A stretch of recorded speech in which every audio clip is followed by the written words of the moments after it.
টলিউডের অন্যতম জনপ্রিয় অভিনেত্রী নুসরত জাহান সংসার এবং অভিনয়ের সামনে প্রযোজনা সংস্থাও খুলেছেন।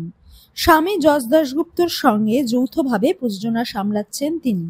কয়েক মাস আগেই তাদের প্রযোজনা সংস্থা থেকে মুক্তি পেয়েছে আরি।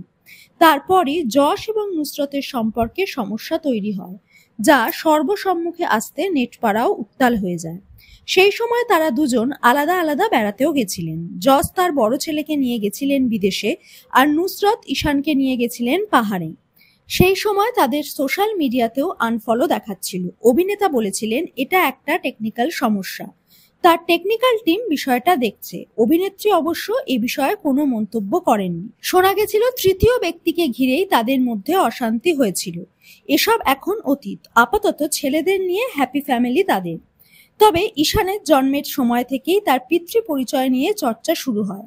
সেই সময়ও চুপ ছিলেন নুসরত।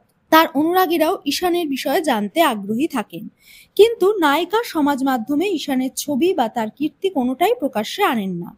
ছেলের কর্মকাণ্ড দেখে নিজেকে এবার আর সামলাতে পারেননি তিনি। 4 বছর বয়সেই রুটি করে সকলকে তাক লাগিয়ে দিয়েছে সে।